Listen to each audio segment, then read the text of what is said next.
السلام عليكم ورحمة الله وبركاته. الحمد لله والصلاة والسلام على رسول الله أما بعد.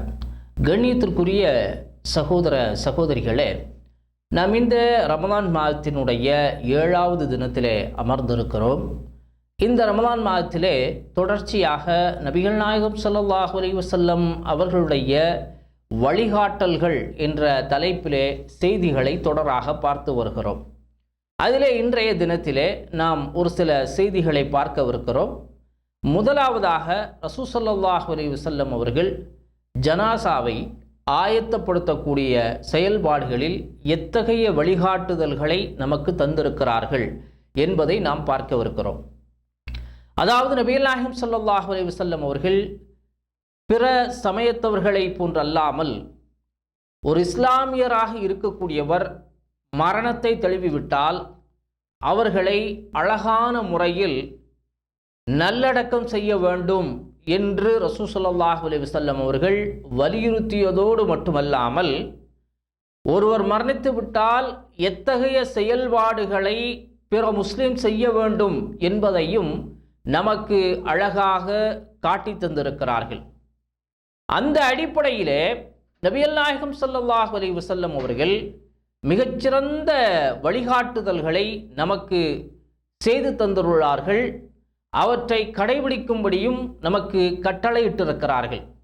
அந்த அடிப்படையில் நபிகள் நாயகம் ஸல்லல்லாஹு அலைஹி வஸல்லம் அவர்கள் மரண தருவாயிலே இருக்கக்கூடிய ஒரு மனிதர் சுகவீனம் இட்டிருக்கக்கூடிய அந்த நிலையில் ரசூல் ஸல்லல்லாஹு அலைஹி வஸல்லம் அவர்கள் அவர்களை சந்திப்பார்கள் என்று சொன்னால், அவர்களிடத்தில் மறுமையை பற்றிய நினைவூட்டுதல்களை வழங்க வேண்டும் என்று சொல்லி ரசூல் ஸல்லல்லாஹு அலைஹி வஸல்லம் அவர்கள் வலியுறுத்தி இருக்கிறார்கள்.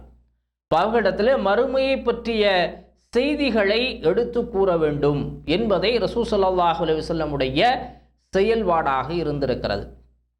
அதே போன்று நபிகள் நாயகம் ஸல்லல்லாஹு அலைஹி வஸல்லம் அவர்கள் மரண தருவாயிலே இருக்கக்கூடியவர்கள் தாங்கள் ஏதேனும் வசியத்துகள் செய்ய வேண்டியது இருந்தால் அவற்றை செய்துவிட வேண்டும் என்று சொல்லி ரசூல் ஸல்லல்லாஹு அலைஹி வஸல்லம் அவர்களுக்கு வலியுறுத்தி இருக்கிறார்கள்.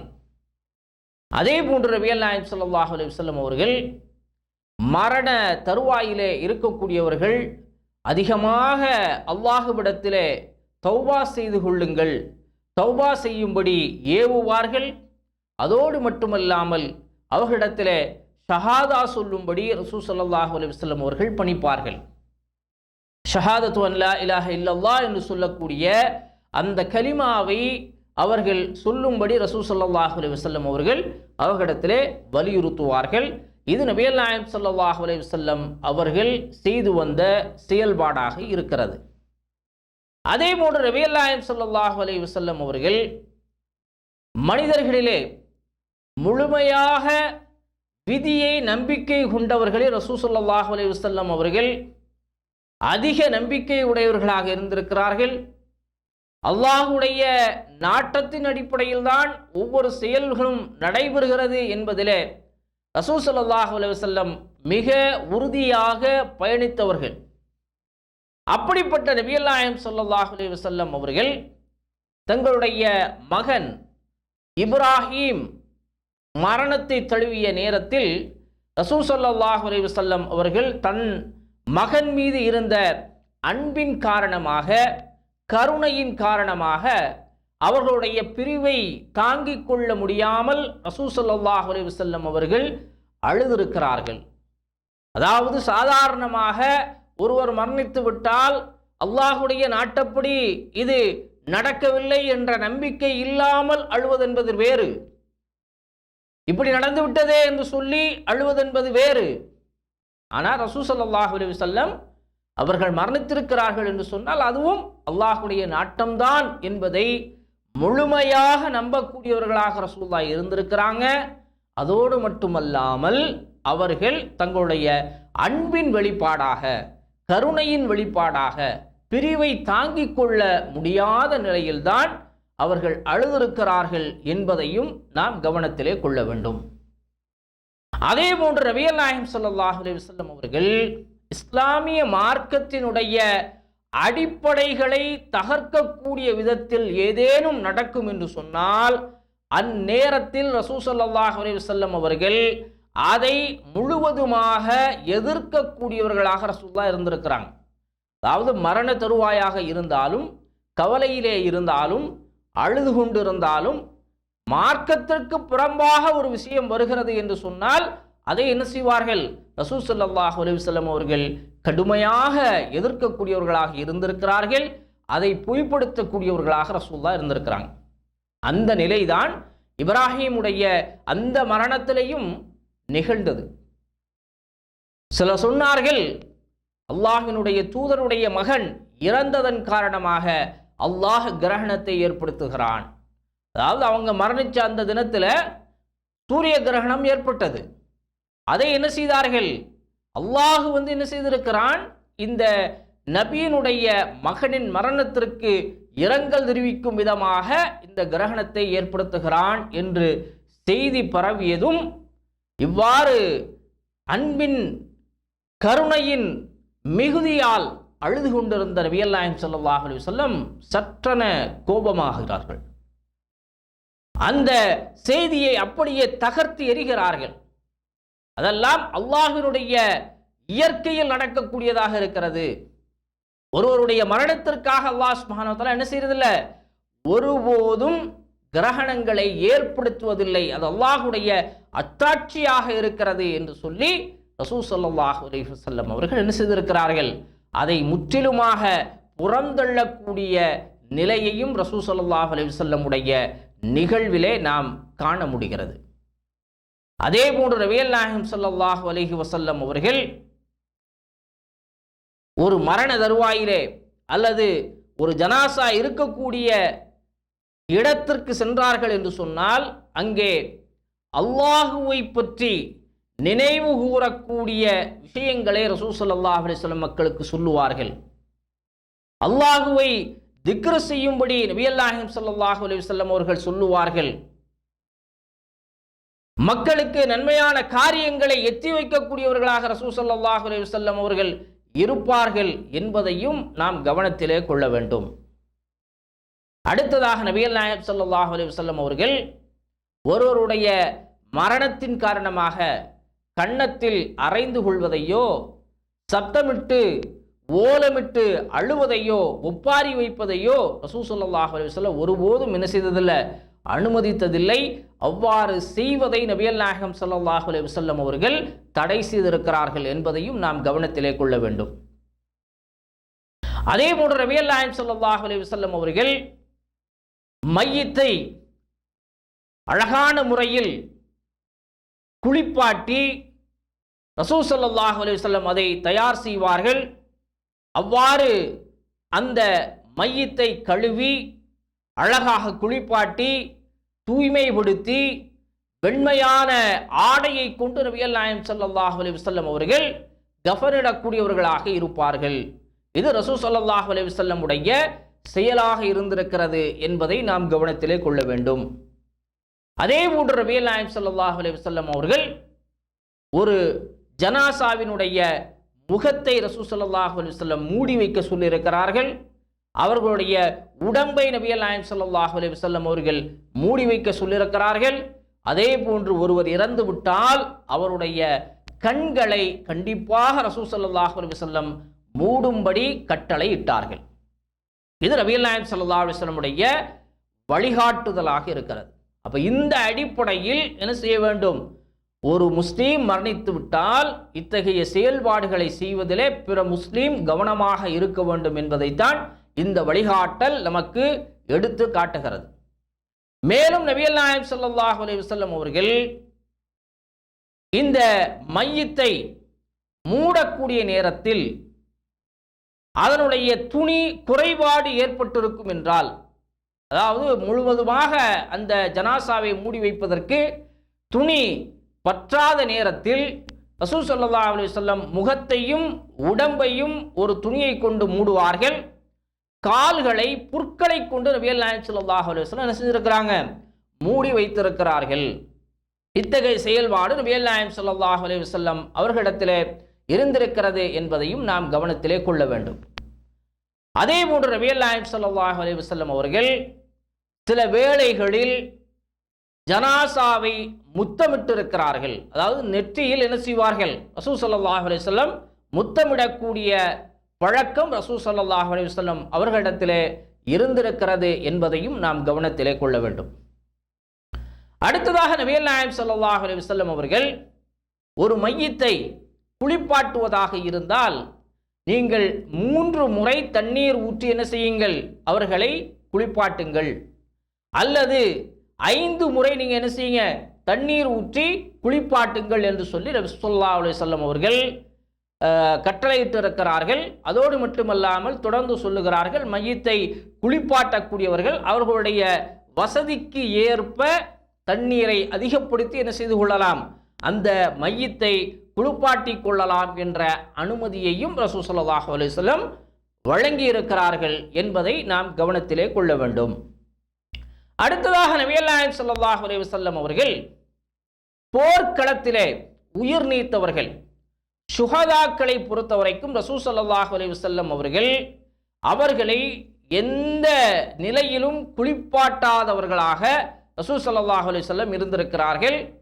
மேலும் ஷஹீதாக்கப்பட்டவர்கள், போர்க்களத்திலே இறந்தவர்கள், அவர்களோடு இருக்கக்கூடிய ஆயுதங்கள், அதே போன்று பிற தற்காப்பு செயல்பாடுகளை எல்லாம் ரசூல் ஸல்லல்லாஹு அலைஹி வஸல்லம் அவர்களிடத்திலே இருந்து அகற்றிவிட்டு என்ன ஆடை அணிந்திருக்கிறார்களோ அந்த ஆடையையே கஃனாக ரசூல் ஸல்லல்லாஹு அலைஹி வஸல்லம் வைத்து அவர்களை என்ன செய்வார்கள்? கபரிலே அடக்கம் செய்து விடுவார்கள். இது நபிகள் நாயகம் ஸல்லல்லாஹு அலைஹி வஸல்லம் உடைய செயல்பாடாக இருந்திருக்கிறது. அதோடு மட்டுமல்லாமல் இந்த ஷஹீதுகளுக்கு நபிகள் நாயகம் ஸல்லல்லாஹு அலைஹி வஸல்லம் அவர்கள் தொழுகை நடத்தவில்லை, ஜனாசா தொழுகை நடத்த மாட்டார்கள் என்பதையும் நாம் கவனத்திலே கொள்ள வேண்டும்.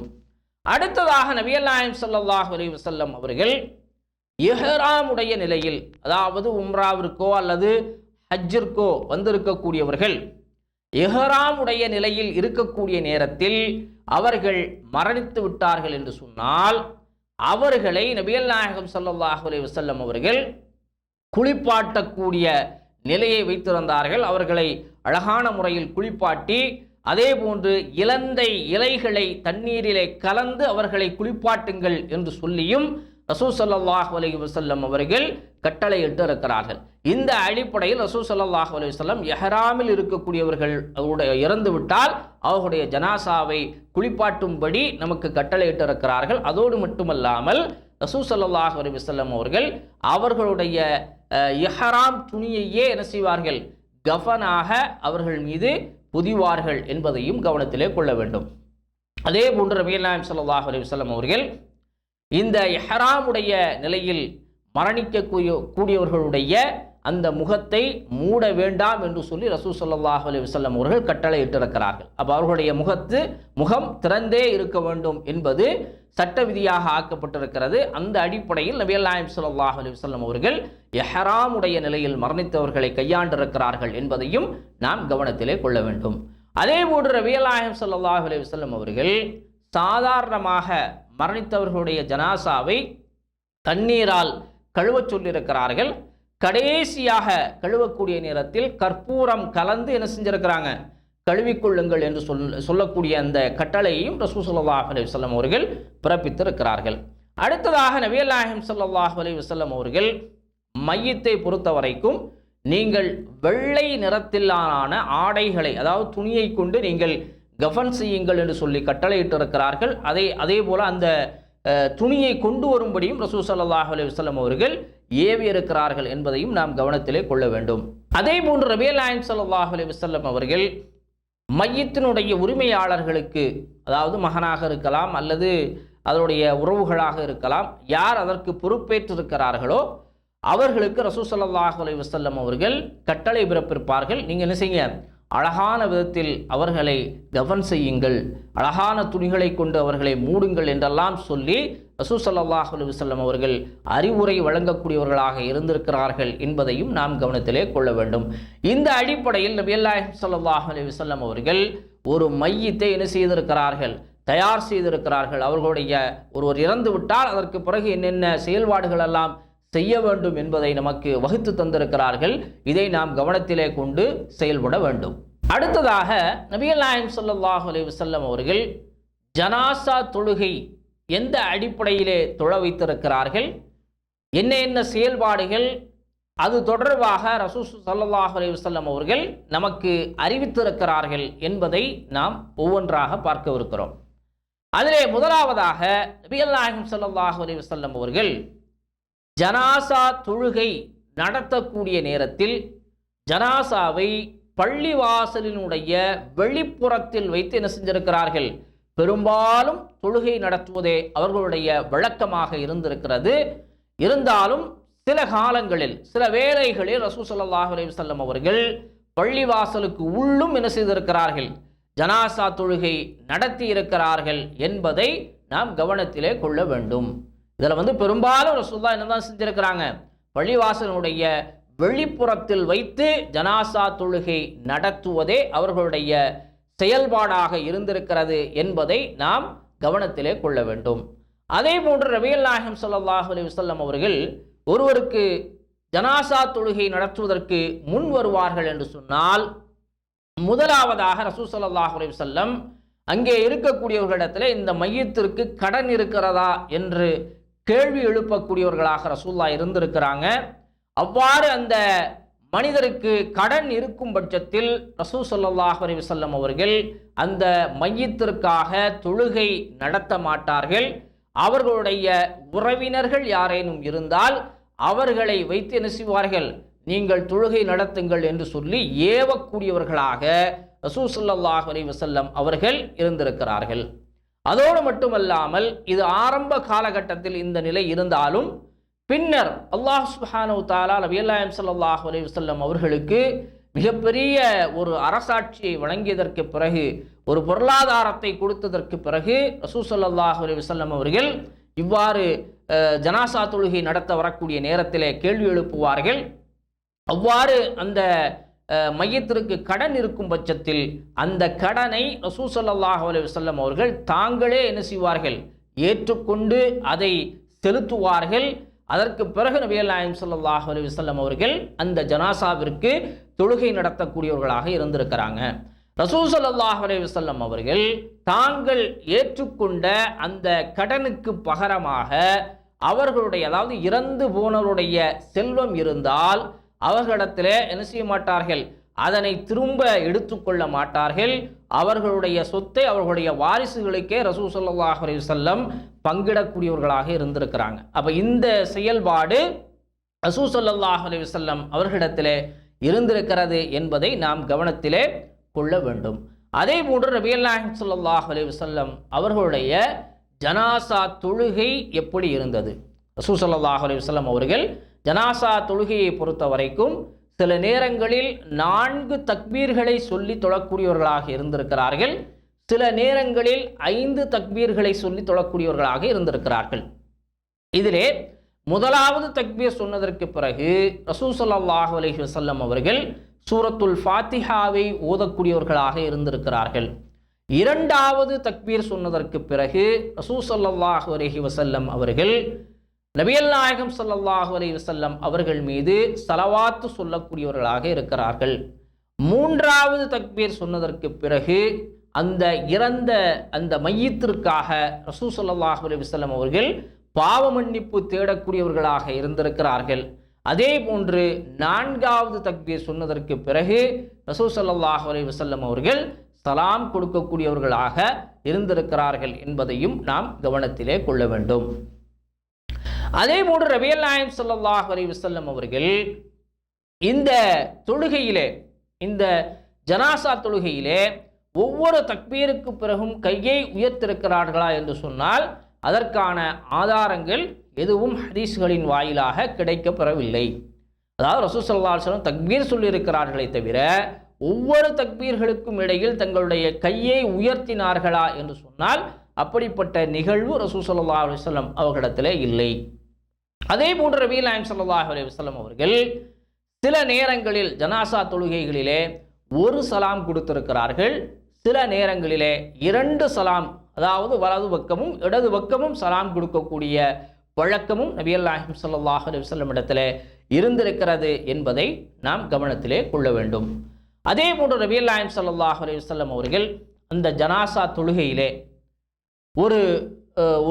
ஒருவர் மரணித்து விட்டால் அந்த தொழுகையிலே இருக்கக்கூடிய நேரத்தில் அவர்களுக்காக எத்தகைய துஆவை அந்த தொழுகையிலே செய்வார்கள் என்று பார்க்கக்கூடிய நேரத்திலே அல்லாஹும்ம ஃபிர் லிஹய்யினா வ மையித்தினா வ ஸகீரினா வ கபீரினா வ ذكرنا وأنثانا وشاهدنا وغائبنا اللهم من أحييته منا فأحييه على الإسلام ومن توفيته منا وتوفه على الإيمان اللهم لا تحرمنا أجره ولا تفتينا بعد என்று சொல்லக்கூடிய இந்த துஆவை நபிகள் நாயகம் ஸல்லல்லாஹு அலைஹி வஸல்லம் அவர்கள் தொழுகையிலே செய்திருக்கிறார்கள். இதில் என்ன பொருள் அடங்கி இருக்கிறது என்று சொன்னால், இறைவா நம்மிடையே இருக்கக்கூடிய உயிருள்ளவர்களுக்கும், அதாவது வாழ்ந்து கொண்டிருக்கக்கூடியவர்களுக்கும், இறந்து போனவர்களுக்கும், சிறியவர்களுக்கும், பெரியவர்களுக்கும், ஆண் மக்களுக்கும், பெண் மக்களுக்கும் உன்னுடைய பாவங்களை, அவர்களுடைய பாவங்களை மன்னித்திடுவாயாக என்று சொல்லி அல்லாஹ்விடத்திலே துஆ செய்கிறார்கள். அதே போன்று இறைவா நம்மிடையே எவரை நீ உயிருடன் வைத்திருக்கிறாயோ அவரை இஸ்லாத்தின் அடிப்படையில் வாழச் செய்வாயாக, இஸ்லாத்தின் அடிப்படையில் அவரை மரணிக்கச் செய்வாயாக, ஈமானில் உறுதியாக இருக்கச் செய்வாயாக என்றெல்லாம் நபிகள் நாயகம் ஸல்லல்லாஹு அலைஹி வஸல்லம் அவர்கள் இந்த துஆவை செய்திருக்கிறார்கள். அது அல்லாமல் நபிகள் நாயகம் ஸல்லல்லாஹு அலைஹி வஸல்லம் அவர்கள் இந்த துஆவையும் செய்திருக்கிறார்கள். அல்லாஹும்ம அக்ஃபிர் லஹு வர்ஹம்ஹு வஆஃபிஹி வஅஃபு அன்ஹு வஅக்ரிம் நுஸுலஹு வவஸ்ஸி' முத்கலஹு வக்ஸில்ஹு பில் மாஇ வஸ்ஸல்ஜி வல் பரத் வனக்கிஹி மின் ஹதாயா கமா யுனக்கிஸ் ஸௌபில் அபியது மினத் தனஸ் வஅப்தில்ஹு தாரன் கைரன் மின் தாரிஹி வஅஹ்லன் கைரன் மின் அஹ்லிஹி வஸௌஜன் கைரன் மின் ஸௌஜிஹி வஅத்கில்ஹுல் ஜன்ன வஅஇதுஹு மினன் நார் என்று சொல்லக்கூடிய இந்த துஆவையும் நபிகள் நாயகம் ஸல்லல்லாஹு அலைஹி வஸல்லம் அவர்கள் இந்த ஜனாசா தொழுகையிலே ஜனாசாவிற்காக ரசூல் ஸல்லல்லாஹு அலைஹி வஸல்லம் துஆவாக செய்திருக்கிறார்கள். இந்த துஆவும் ரசூல் ஸல்லல்லாஹு அலைஹி வஸல்லம் உடைய ஜனாசா தொழுகையிலே இருந்திருக்கிறது என்பதை நாம் கவனத்திலே கொள்ள வேண்டும்.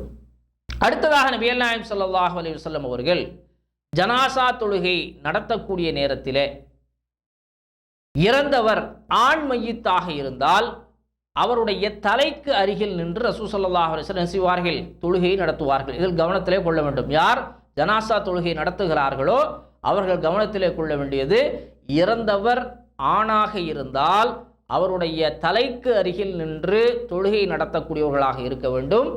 அதே இறந்தவர் பெண்ணாக இருந்தால் அவர்களுடைய இடுப்புக்கு அருகில் நின்று என்ன செய்ய வேண்டும்? தொழுகை நடத்த வேண்டும். இது நபிகள் நாயகம் ஸல்லல்லாஹு அலைஹி வஸல்லம் அவர்களுடைய அந்த செயல்பாடாக இருக்கிறது. அதே போன்று நபிகள் நாயகம் ஸல்லல்லாஹு அலைஹி வஸல்லம் அவர்கள் குழந்தைகள் இறந்து போனார்கள் என்று சொன்னாலும் அவர்களுக்காக முன்னின்று என்ன செய்வார்கள்? தொழுகை நடத்தக்கூடியவர்களாக நபிகள் நாயகம் ஸல்லல்லாஹு அலைஹி வஸல்லம் இருந்திருக்கிறார்கள். மேலும் ரசூல் ஸல்லல்லாஹு அலைஹி வஸல்லம் அவர்கள் தற்கொலை செய்து கொண்டவர்களுக்கு, யார் தற்கொலை செய்து கொண்டார்களோ அவர்களுக்கு ரசூல் ஸல்லல்லாஹு அலைஹி வஸல்லம் அவர்கள் ஜனாசா தொழுகை நடத்தியதில்லை. அதே போன்று போரில் கிடைத்த கனிமத்து பொருட்களில் யார் கையாடல் செய்திருந்தார்களோ, மோசடி செய்கிறார்களோ அந்த நபர்களுக்கும் ரசூல் ஸல்லல்லாஹு அலைஹி வஸல்லம் அவர்கள் முன்னின்று என்ன செய்ய மாட்டார்கள்? ஜனாசா தொழுகை நடத்த மாட்டார்கள். அதே போன்று ரசூல் ஸல்லல்லாஹு அலைஹி வஸல்லம் அவர்கள் விபச்சார குற்றத்திற்காக கல்லெறிந்து கொல்லப்பட்ட பெண்ணிற்காக ரசூல் ஸல்லல்லாஹு அலைஹி வஸல்லம் முன்னின்று என்ன செஞ்சிருக்கிறாங்க? ஜனாசா தொழுகை நடத்திருக்கிறார்கள். அதே போன்று மன்னர் நஜ்ஜாசி இறந்த செய்தியை கேட்ட ரசூல் ஸல்லல்லாஹு அலைஹி வஸல்லம் அவர்கள் அந்த மன்னருக்காக காயிப் ஜனாசா தொழுகை நடத்தியிருக்கிறார்கள் என்பதையும் நாம் ஹதீஸ்களின் மூலமாக தெரிய வருகிறது. இருந்தாலும் ரசூல் ஸல்லல்லாஹு அலைஹி வஸல்லம் அவர்கள் இந்த காயிப் ஜனாசா தொழுகையை பெரும்பாலும் நடத்திருக்கிறார்களா என்று சொன்னால் அவ்வாறு நடத்தக்கூடியவர்களாக ரசூல் ஸல்லல்லாஹு அலைஹி வஸல்லம் இல்லை. எவர்கள் முக்கியமானவர்களாக இருக்கிறார்களோ, எவர்களுக்கு ஜனாசா தொழுகை நடத்தப்படவில்லையோ அப்படிப்பட்டவர்களுக்கு ரசூல் ஸல்லல்லாஹு அலைஹி வஸல்லம் இந்த காயிப் ஜனாசாவை நடத்திருக்கிறார்கள் என்பதை கவனத்திலே கொள்ள வேண்டும். அதற்கு அடுத்தபடியாக ரசூல் ஸல்லல்லாஹு அலைஹி வஸல்லம் அவர்கள் ஒருவருடைய ஜனாசா தொழுகையிலே கலந்து கொள்வதிலே தாமதம் ஏற்பட்டால் அல்லது கலந்து கொள்ள முடியவில்லை என்று சொன்னால் ரசூல் ஸல்லல்லாஹு அலைஹி வஸல்லம் அவர்கள் அதற்கு பிறகு அவர்களுடைய கபருக்கு அருகில் நின்று என்ன செய்வார்கள்? ஜனாசா தொழுகை தொழக்கூடியவர்களாக இருந்திருக்கிறார்கள் என்பதையும் நாம் கவனத்திலே கொள்ள வேண்டும். இத்தகைய நடைமுறைகள் ரசூல் ஸல்லல்லாஹு அலைஹி வஸல்லமுடைய ஜனாசா தொழுகையினுடைய செயல்பாடாக இருக்கிறது. இவற்றை எல்லாம் நாம் தெளிவாக தெரிந்து ஒரு ஜனாசா தொழுகையிலே ஈடுபடும் பொழுது இத்தகைய நிலைகளை நாம் கையாள வேண்டும். அதற்குரிய தௌஃபீக்கே ரஹ்மான் நம் அனைவருக்கும் வழங்குவானாக. வாஹிர் தவானா அல்ஹம்துலில்லாஹி ரப்பில் ஆலமீன். அஸ்ஸலாமு அலைக்கும் வரஹ்மத்துல்லாஹி வபரகாத்துஹு.